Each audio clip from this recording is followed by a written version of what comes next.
Ladies and gentlemen, thank you so much for tuning in to the Other Side of Success podcast. My name is Tyler Rutledge, and I am your host. It's hard to believe, but we made it to season 2. And today's guest is one that I have been incredibly excited to have. I'm grateful for his time. And to get us kicked off for a good fall season, we're going to have Coach Josh Niblett on the show today. Josh is one of the most accomplished football coaches in America.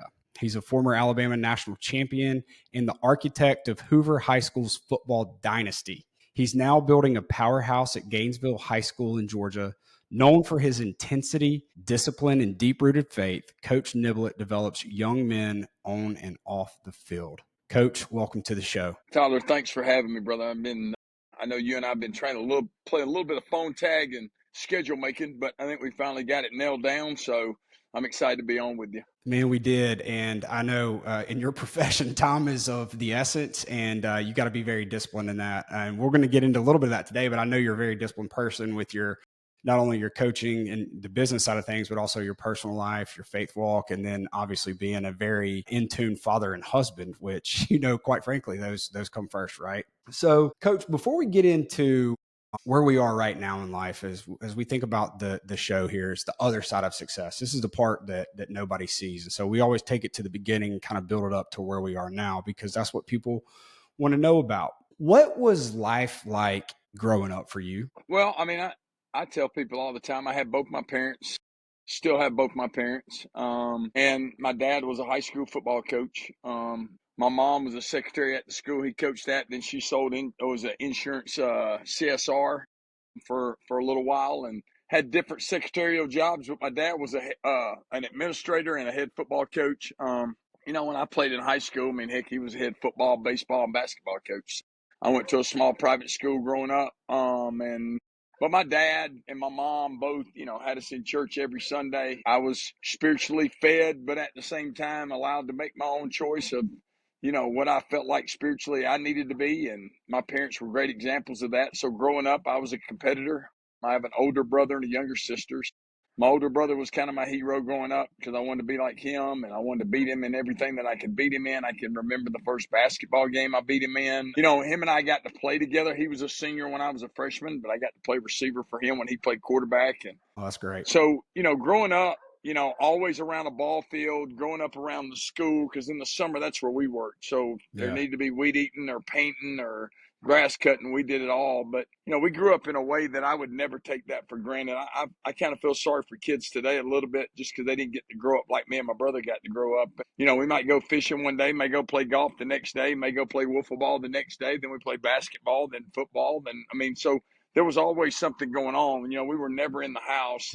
But that's just the way I grew up. That's what my parents taught us, discipline. My dad's a highly disciplined man. He didn't spare the rod growing up. But I wouldn't be where I'm at today without that. My mom's love for us was, something that I still look forward to getting all the time. As I called her yesterday and had some stuff on my mind, and we talked for about 30 to 45 minutes. That's good stuff. I think it's, and I try not to take that for granted. But, yeah, that's how we grew up. We grew up being competitors and playing every sport and playing to win. I feel like, that's what God is, he's given me an opportunity on earth through sports to be a vessel for him. So I try to use that. Man, that's incredible. And it's funny because I was listening to a podcast with Tim Tebow on Saturday or Sunday when I was cutting grass. And he was talking about, some people think, oh, if you're a Christian, you shouldn't be competitive. You shouldn't try to win. You shouldn't, try to, strive to be in the spotlight. And one of the things that Tim was talking about, he's like, if your heart's in position A, then and you're using this platform to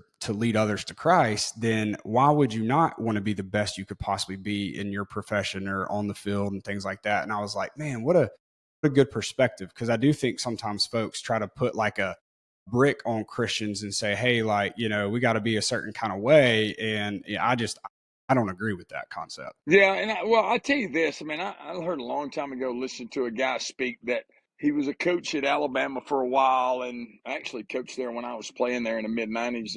And his life totally changed when he came to know Christ. And ball was kind of his thing. That's all he cared about, probably more than his family, more than anything else. But God gave him a new perspective. And I don't think God asked us to put what we're doing and what we love to do lower than him. It's just make sure he's raised up above it. And so I think some people get misconceptions of, well, I just don't need to be a competitor. I guess I just need to go out and lose, or I need to go out and not try hard, or I may not need to spend as much time doing it. It's not that. I mean, I feel like if you're going to have a testimony and you're going to have a platform that God gives you, I mean, you say whatever you want, Come but on. I mean, people are going to follow winners before they follow losers. Facts. And so, I mean, it just gives you a great opportunity to tell how God has lifted your life up, how you try to glorify Him. But then the other thing is, I think too, because I tell my players this all the time, is like doing it the right way. I think that's what being a Christian and being a competitor is about. It's not that you don't try to dominate the guy across from you. You don't kind of compete against him. You don't try to win, but do it the right way. Do it where you respect your opponent. You respect the game. You respect the people that are watching the game. But most of all, you respect yourself and respect God, because He's the one that gave you the talent and ability to be able to do it. That's good, man. One of the things I tell my kids and try to speak over them and speak over my team is there's no right way to do the wrong thing. And teaching kids, I know my dad was beating stuff like that in my head as a kid, and he's no longer here. He's passed away since, but I think he'd be glad to know that some of those things that I don't think he ever thought would get through have absolutely gotten through in my life. Amen. When you think about those early days of your childhood, at what point did you know, like, okay, I'm locking in. Football is going to shape my life, and this is a gift that's been given to me, and this is what I want to do? Man, I'll be honest with you. I didn't know till about my senior year in high school that I really, like, baseball kind of came more natural to me. Okay.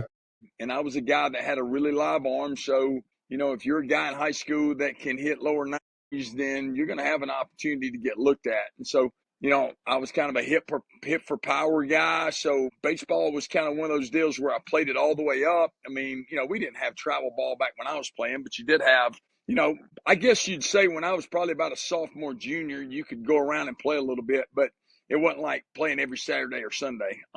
And then my dad and my brother both played college football. And so I know I always wanted to be a quarterback in college, and I spent a lot of time doing that, training for that. And I guess it was my senior year in high school, and I had an opportunity on my official visits, and I was heavily recruited by Alabama and Southern Miss, and I ended up going to Southern Miss, and I ended up signing with them. And then that following spring, I had a chance to get drafted in baseball, but chose to stay with the football thing. And I just felt like, that was something that I loved to do. I think baseball came more natural to me, but football is kind of what I loved. It kind of challenged me a little bit more. And I thought the avenues of football, of what I was looking for, was probably going to be more parallel of what my life was about than baseball. I mean, like, I am what I am today because I did choose that route. Were you following the Lord pretty closely through high school and into college, or?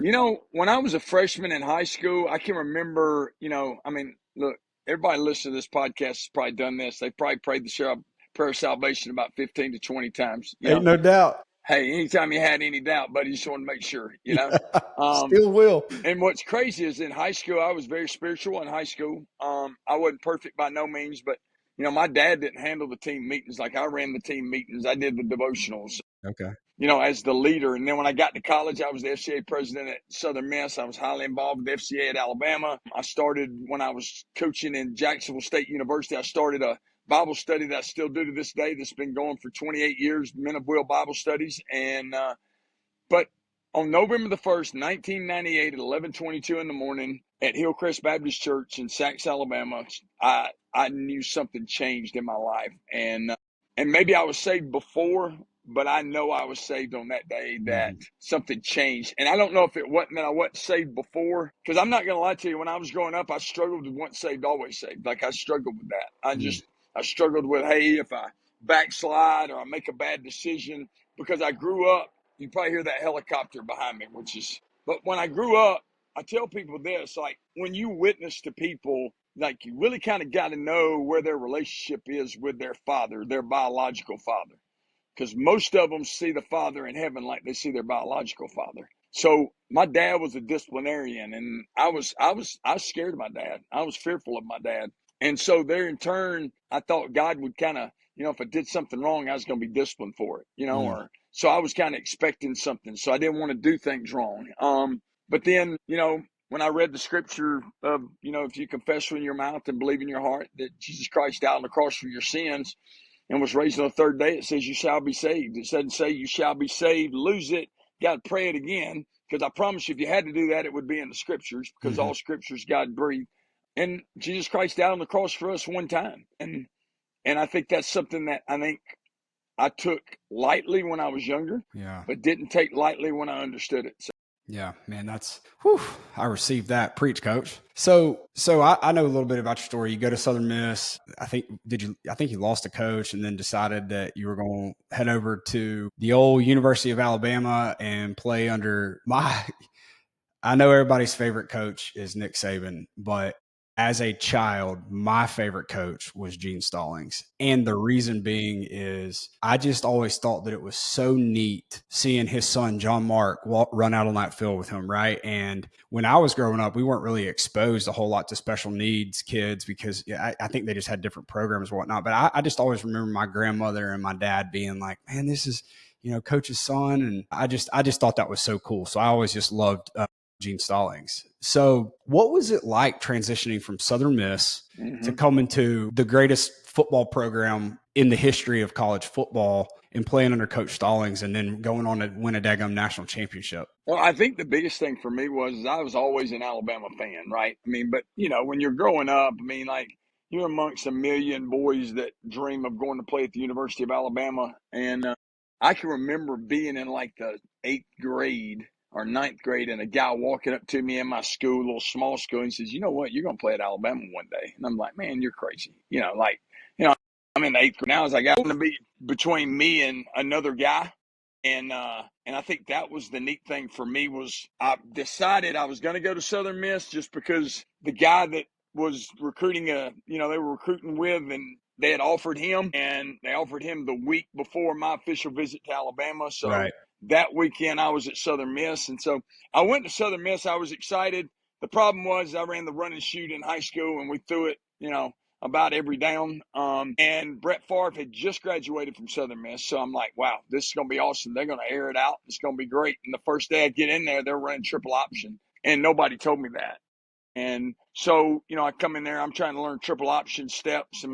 Like watching Army Navy, that's what I was trying to learn how to do, Right. and that was in freshman camp. Well, 3 guys got a concussion in the first scrimmage, so they decided we might need to run a different offense. So I become the backup quarterback. Then in the spring, I thought I had kind of won the job. And then coming into the fall, I had a couple of incoming freshmen coming in. And, it was just a deal where I wasn't going to be patient. And, I was 7 hours away from home, and I was miserable. And I told my dad, I was like, look, I want to continue playing ball, but I want to go somewhere where I can make a difference. I want to be an impact, and so I just prayed about it. And, I felt like before I could get home, Gene Stallings had already called the house and talked to my dad, like, hey, we'll have a place for him here. And so, I think I went there on a Tuesday and I was enrolled in school on Wednesday. So that's awesome. And I was redshirted my first year just because of NCAA rules, which is totally different now. I could have went in and played the first year, but I took every rep on scout team, and I enjoyed every bit of it and got better every day. And then I found my niche, found my role. Probably the biggest thing I'm proud of is I gave up a full ride to walk on. I earned some scholarship toward the end of my career, but out of 55 walk-ons, it was only me and one other guy that was left. After our 4 years, and I'll always be indebted to the University of Alabama. And everybody's like, well, do you regret? Like, do you wish you went somewhere else? You wish you went here and played quarterback? I don't live like that because I think God gives us opportunities and puts us in different things for different reasons. Yeah. And I went to the University of Alabama for a reason. And I think that's something that, every day I wake up, I'm appreciative of. Yeah, that's pretty cool.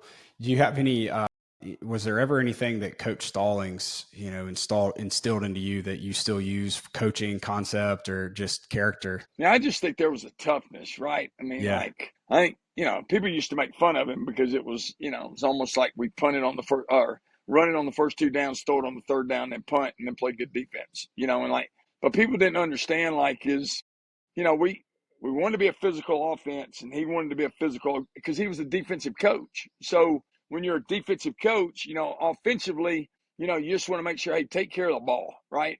Don't put the defense in a bad situation. And we spent a lot of my career, doing more of that. Right.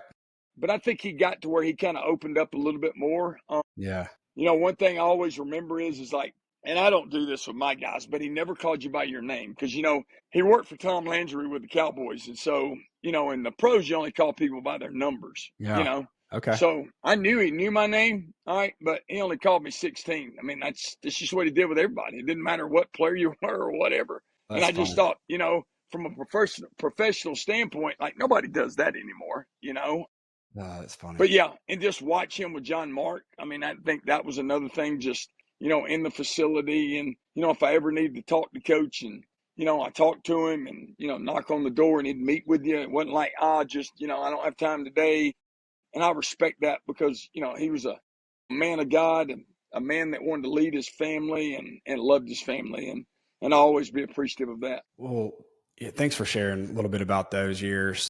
And what it really, I can't imagine what kind of honor it is as just an Alabama fan and graduate, just what it would be like to represent that team and the history that comes behind it. I've been so blessed to have friends that played and I always get to pick their brains and just live life vicariously through them. So obviously there was a lot of refinement during that period of your life. And so you get out and you get into coaching and it takes you where it takes you. And then where I came to know Coach Niblett is over here in Hoover High School, right? And you had a run, 14 years, 6 state championships, well-oiled machine. And you inherited a powerhouse, right? Like, I mean, it's not like people didn't know who Hoover High School was when you came on. How did you take over that program, make it yours, and then, take it on to win 6 state championships? I think the biggest thing, Tyler, was just, when everything kind of, and Rush left and then I came in, like, there was a culture I wanted to build, but there was one thing I knew that couldn't change. We were going to have to win and people were going to expect us to win championships. But there's always been a culture in which, we go about our standard. If you came and saw our place now, there would be some things that if you watch what we do with our players, like there's certain things changes, periods in practice change a little bit because times change a little bit. You find something that's fresher, a little bit better drill, but the standard, as far as, how we run on and off the field, the intensity, the energy, the effort in which we try to practice with every day, how we treat each other in the locker room, how we try to conduct ourselves in the community. Those are the biggest things for me to start off with. It wasn't about the football because I always think the off the field stuff, the things that you do, whether it be in the off season, in the classroom, in the community, at home, are the things that you're going to win with. It's just when you get to the season, you start putting plays down. Yeah. You don't learn how to work. You don't learn how to work with good energy. You don't learn how to be disciplined when the season starts. That's got to be way before that. Mm. And so getting there, I mean, I don't try to get the kids to buy in because I felt like if they bought in that they'd sell out if times got tough. So I just wanted them to trust me. And I just, I did everything I could every day to be highly involved in their lives and highly involved in what we were doing because I had a staff there, a lot of defensive guys that I kept that were on Rush's staff the year before and were there, so those guys had to believe in what we were doing too, because they could have went behind my back and said, man, just do whatever you want. Like, this guy probably won't last long anyway. I mean, like, that could have happened, but it didn't. Those guys trusted in what we were doing too. So the first year we get all the way to the finals and we get beat against Prattville. And then the next year we get to go back and play them again in Bryant-Denny, which was pretty awesome. Yep. And beat them. And then the next 2 years we lose 2 games by 1 point. We miss a field goal, and then the next year we play Prattville, who has, I think, 22 guys that signed D1, and we lost to them because we tried to go for 2 and try to end it in overtime to not have to go to overtime. Lost. Probably 2 of the lowest years I've ever been going into that press conference. And then, we win 3 in a row, and for 2 years we go 30-0, and then the best team that everybody felt like we had since I'd been there probably lost the first 2 out of the gate. I mean, which we did play Miami Central and Colquitt County out of Georgia. Yep. And that team went on to win 12 straight and win it all. And we had a mishap, a little bit of communication in 15, should have won in 15 too. And then we won it in 16 and 17. And then there was just a hump that, from 18 to 21 to where, we just couldn't get over that hump. I mean, we couldn't. I go back because I can remember them all. I know. I mean, 18, we lose to Thompson with 14 seconds left in the game. And we should have won that game to get to the finals. The next year, I want to say, was COVID. And we lost, I think it was 15 players on game day that started. So, and then in 21, we beat them in the regular season to win the region championship. And and then we just couldn't beat them the second time. Mm. But, I tell people all the time, for 14 years, there was never a year that we didn't at least get to the semifinals. Right.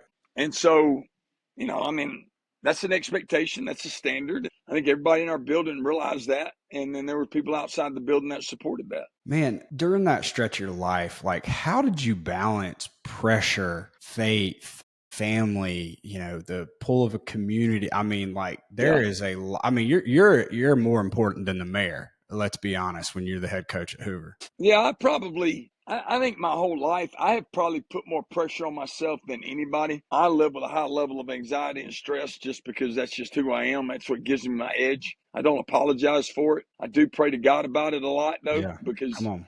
I struggle with it. But my stress and anxiety come about things that have not even happened yet, right? It's not about what's happened. But when I coach, I'm in my element when I'm on my edge, right? There's nobody that can put more pressure on me, say anything to me that I ain't already said to myself. So when I was at Hoover, that stuff didn't bother me. I never felt like, oh, we got to go win it this year. We got to go do this or we got to go do that. I didn't. But I probably could have done a better job of, my kids grew up throughout that.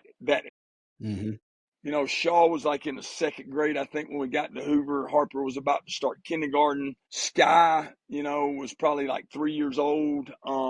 So going through all that with my kids, and just trying to be there for my wife too. I mean, that's a big job for everybody. It's a family job, and we've always made it a family thing. But to be somewhere 14 years, I'm proud of, and knowing I probably could have stayed there 14 more if I would have wanted to. But for my family, that's the thing I'm probably most proud of, is to be able to keep them in a spot long enough to where we could settle some roots, and my wife could build friendships, so we could build our church home, and my kids could build lifelong friends. And I think that's important. I think it's important for our listeners to know that listen to this episode that I did find Coach via Miss Karen, and I wanted Karen to come on, and she humbly said that she's not a fan of the spotlight. And well, she's the first lady, but she doesn't like be known as the first lady as far as talking a whole lot. That's just not her forte, but I can't get her to be quiet at home, though, so I don't know what she's talking about.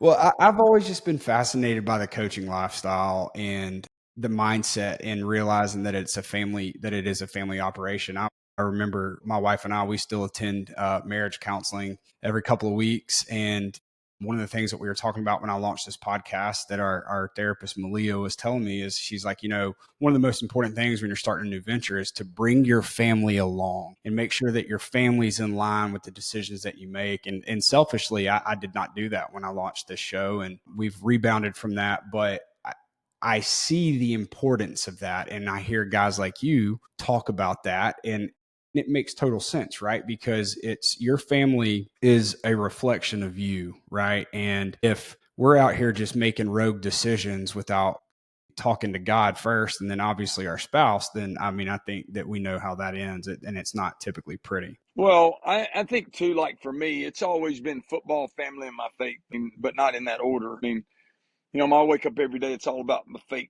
and then my family's at home. Well, once I leave my family, then I go to football, but I always come back to family and I always finish the day with faith, and I think that's important, that your priorities, and I'm not perfect by no means, there've been many a night that I spent really late in the field house, and it was a big game, and, we're game planning and getting things together, but, I never stopped to pause every morning to kiss my wife bye. Every morning, tell her I love her, whether she's half awake or not at 4:30 in the morning. But, like my kids have always been a part of our program.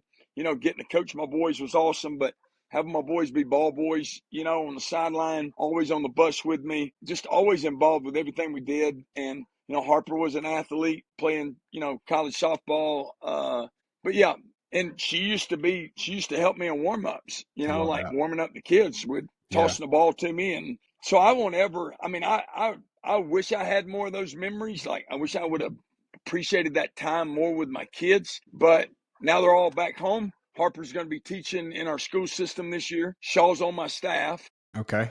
coaches running backs, and then Sky is playing at Shorter University. So it's pretty awesome. That's great. My hometown, Rome, Georgia. That's what a Let's full go. circle moment. Yeah. Yeah, buddy.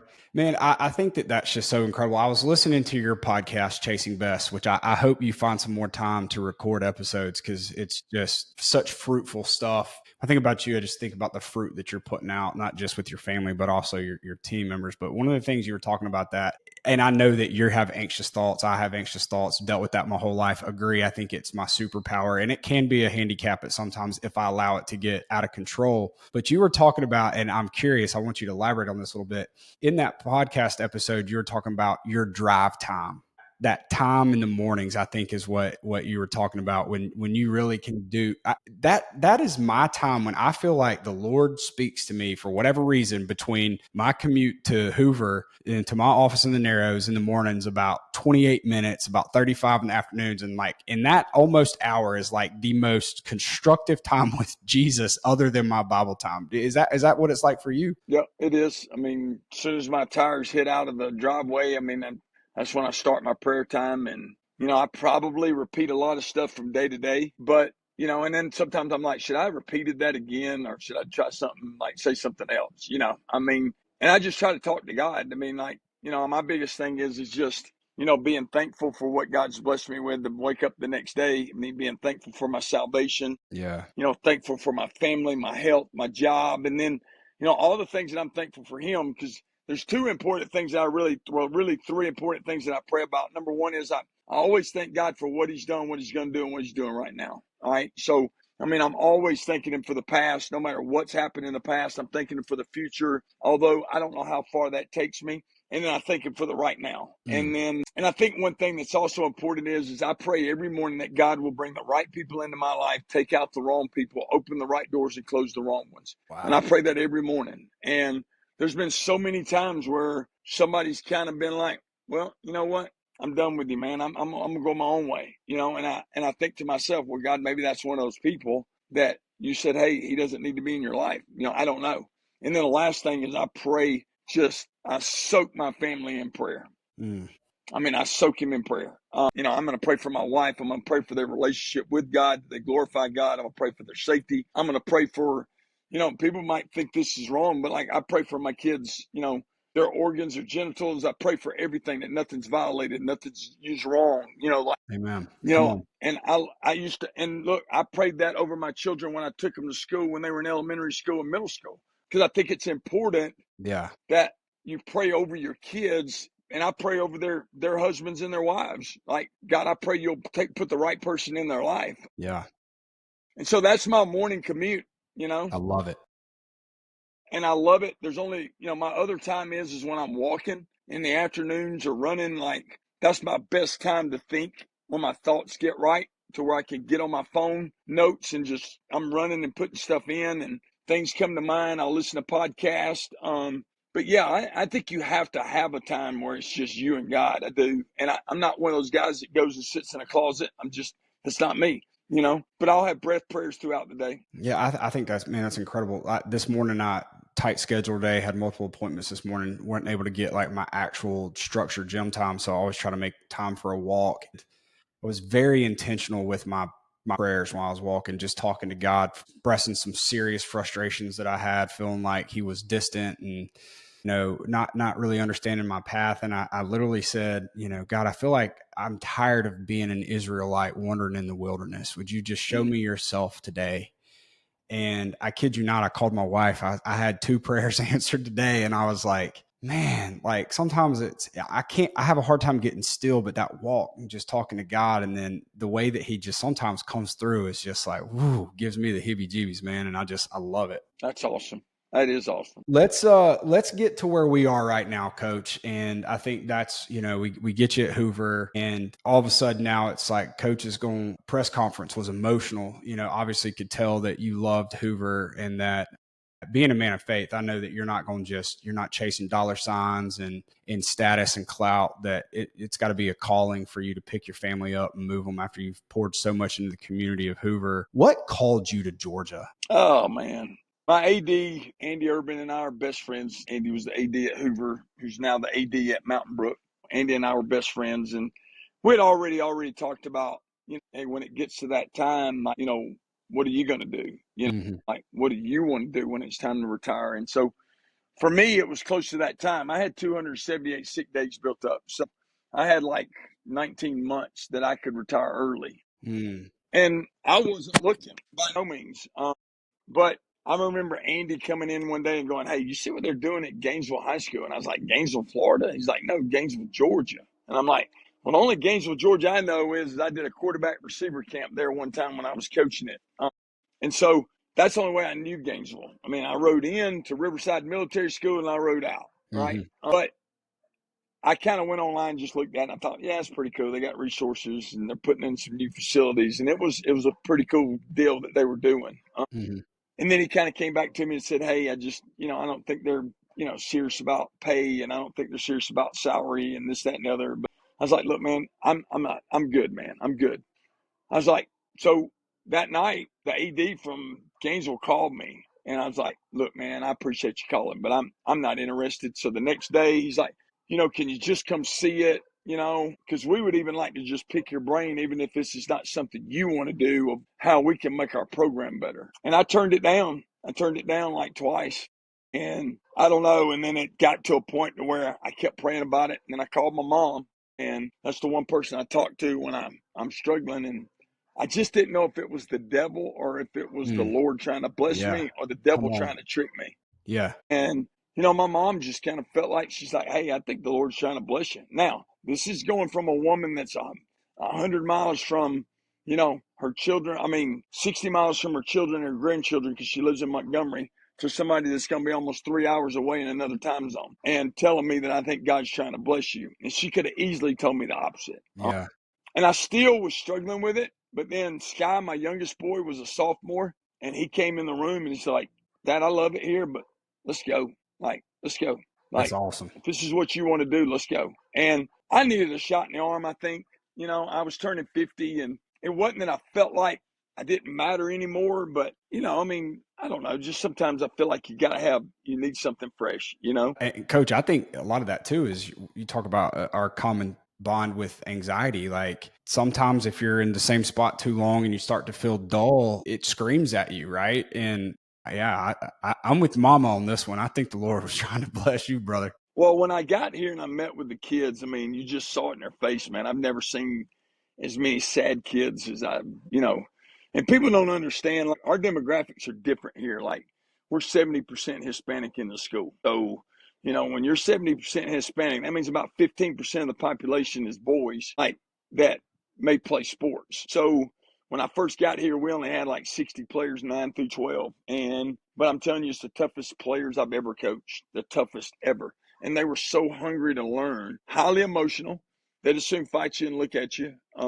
But once they kind of understood how to, like, I taught them how, hey, look, you can have emotion, but don't be emotional. There's just difference between the two. And once we learn that, like, we go to the finals the next year and we get beat by a team that probably was the best team in all classifications in Langston Hughes. And we play 58 seconds better. We win that game. Guy's senior year, we get to the quarterfinals. We only lose one game that year, but we lost our quarterback and our running back within the first 3 series of the game, but still only got beat like 20-15. And then last year, I just felt like we were lacking leadership. Those guys had great leaders before them, but I think they kind of fell back and getting comfortable and not being stretched, and felt like all that was just going to carry over, and it didn't. And for the first time in 17 years, I got beat out in the first round. So we came back in January, and I just told our guys, I was like, "Look, first thing we got to do is own this. Like, if we don't own it, we'll never earn the right to fix it." And I said, that's a life lesson you need to learn, that no matter how many mistakes you make, if you don't own them and you pass the buck off to somebody else, you'll never earn the right to fix them. And so this group's been desperate. I mean, Wow. so, I like this group, and we talk day to day about, hey, we've owned it, so now we can earn the right to fix it. And so that's what we're trying to do. What's the foundation of the culture? Well, I mean, our foundation it to me is about commitment, right? I mean, it's not goals, there's a standard. If you walk in our staircase, when you go up top, there's two things we talk about. There's a standard and there's a process. Our process is about people, it's about purpose, it's about passion. Our standard is about selfless, it's about service, and it's about substance.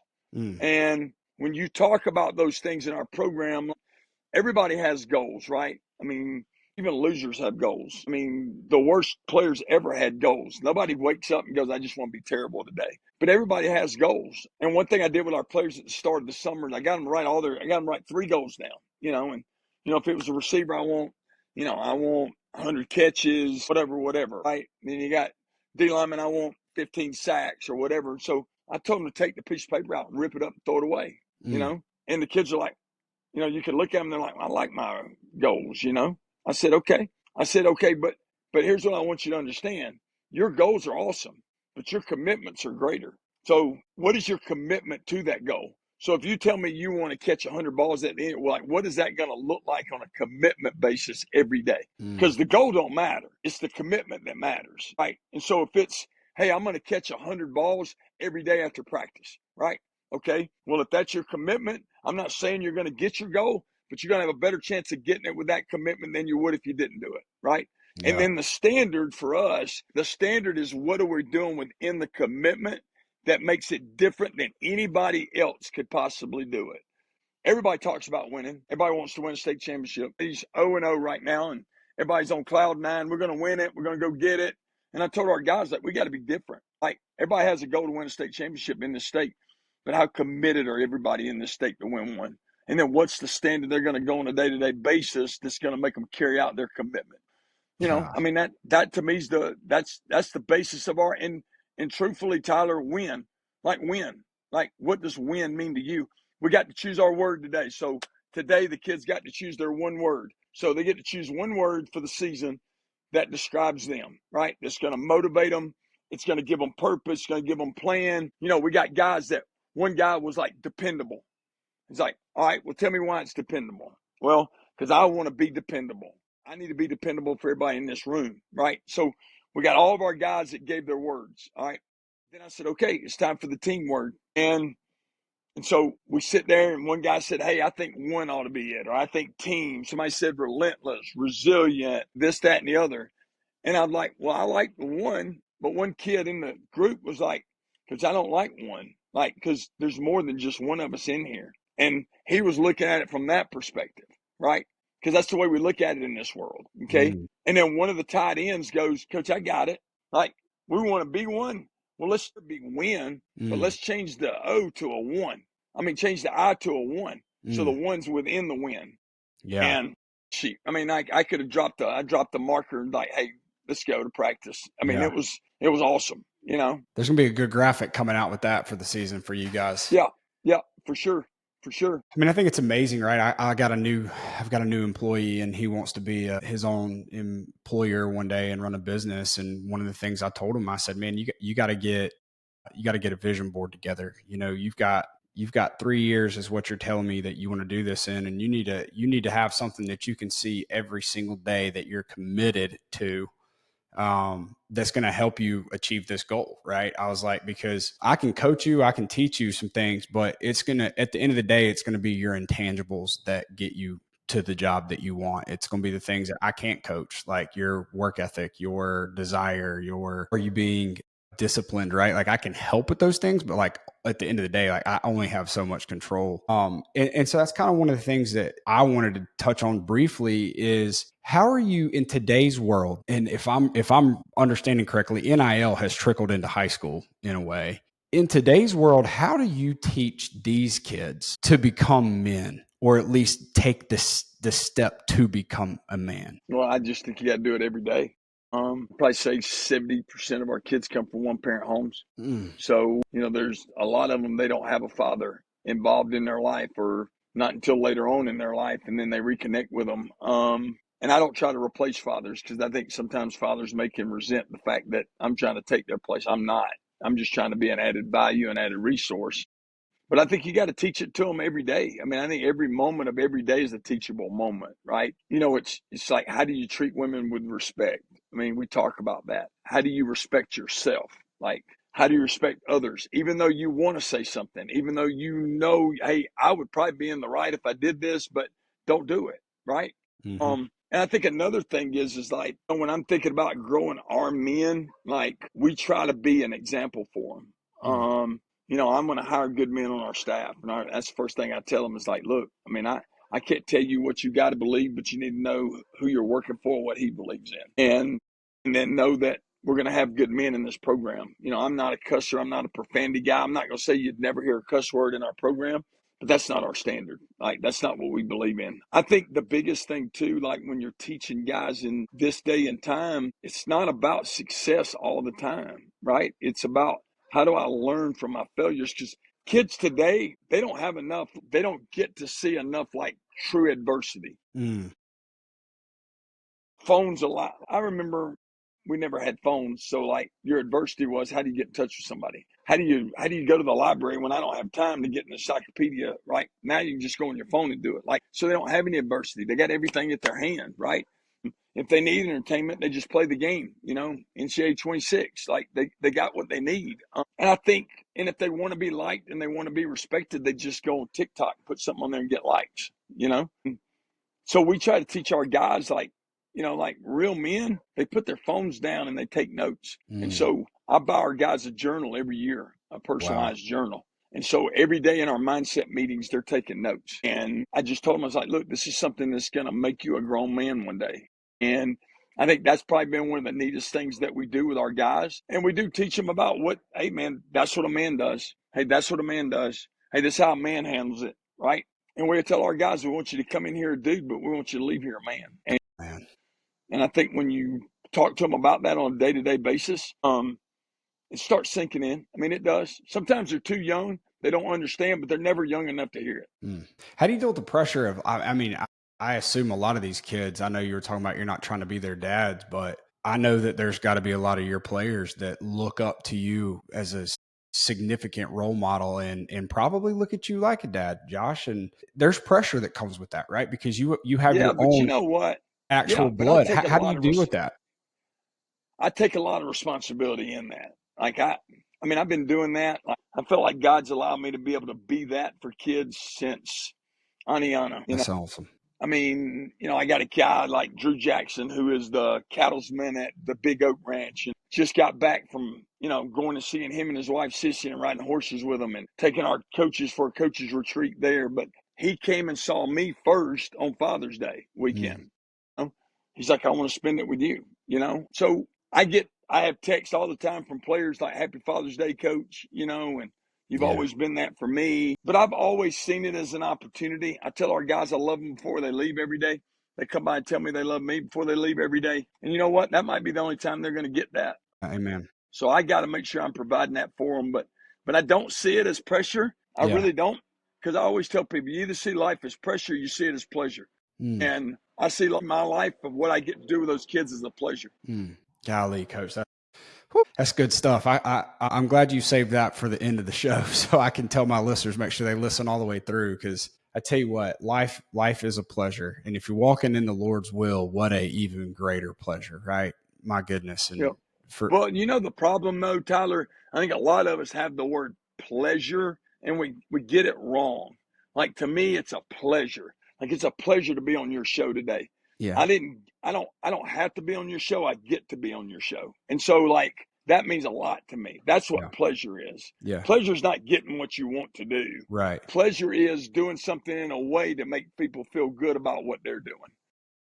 And then in turn, you get to feel good about it. Amen. We call it filling a bucket. There's a book, and it's a children's book, and I highly recommend reading it to your team. I read it to my team, and it's called Have You Filled a Bucket Today? And the whole concept of it is, if you're putting little deposits into other people's buckets, your bucket in return is getting filled also. Right. So it's just a way to kind of reframe your brain into being like, well, I need somebody to do X, Y, and Z for me. It's like, no, well, how about you go and you do X, Y, and Z for somebody else and then watch what happens to your bucket? As somebody who has struggled in the past with negative thoughts and self-doubt and things, it really, really works. And my very last episode that I recorded with James Spann, we were talking about this, and one of my favorite Bible verses, and I try to speak it as much as I can, is Proverbs 12:25. And it says, anxiety in a man's heart weighs him down, but a good word makes him glad. That is the bucket concept, right? If I go and tell somebody that they look nice today, what that does for them is it could be invaluable, but it makes me feel good knowing that I made their day a little better. Right. Yep. Yep. And I think that that's so cool. And it's what a great perspective. Well, listen, before we wrap up the show, Josh, one of the last questions that I asked before we have just a little bit of fun is right now, because I feel like this question can shift and change. As of right now, where you're sitting today, what is your definition of success? Oh my gosh. Maybe it's like individual success, probably. I would just say when you can give the best version of yourself with no excuses. And I think at the end of the day, no matter the circumstances, right? No matter the situation, but that you can still give the best version of who you are, whatever you're doing. If it's practicing football, if it's at home being a father, if it's at school being a teacher, if it's at work being a worker, like giving the best version of myself on a day-to-day basis, no matter the circumstance, no matter the situation, and no matter the adversity. I think that's what success is. Golly, I love it. Well, thanks for that and your perspective and the way that you're leading young men. I admire you and just being able to see what you're doing and how you lead. As somebody who has lost two fathers, I know the importance of having someone to look up to. And I love the way that you answered the question about you don't look at that as a burden, but an opportunity. And man, what a great testament. And so I appreciate and you affirm you in the way that you're running your show over there in Gainesville, Coach. Thank you. All right, here we go. We're going to have a little bit of fun. This is what I call my rapid fire segment. We like to wrap up the show. This is kind of just whatever your first thing that comes to your mind. What's your favorite pregame hype song? Oh my gosh. God, if I tell you, I like a little bit of Flow Rider. Okay, yeah. Here we go. Yeah. I love it. Get them boys going, man. I love it. What's the hardest loss you've ever taken? 2012, we lost to Prattville 35-34 in the state championship game. If you had to put Nick Saban in one word, what would it be? Process. No doubt. All right. Last but not least, my favorite question. You get a week's paid vacation. I know you said when you left Hoover, you had like 226 days built up, but let's just say that you got a week, all expenses paid, travel, lodging, all the good stuff. Are you going to go to the beach or are you going to go to the lake? I'm going to the beach. All right. For sure. I love it, man. That was quick. Well, ladies and gentlemen, I hope that y'all have enjoyed today's episode with Coach Josh Niblett. We're going to make sure that we link everything in the show notes today. His podcast, Chasing Best, is exceptional, and I highly encourage it. We're going to put a little information in there about Gainesville High School and what they're doing inside their program. And, Coach, we just appreciate you so much, man, and pray that you have a great season. Appreciate it, Tyler. Love you, brother. Appreciate you having me on, and God bless and go Big Red. Absolutely.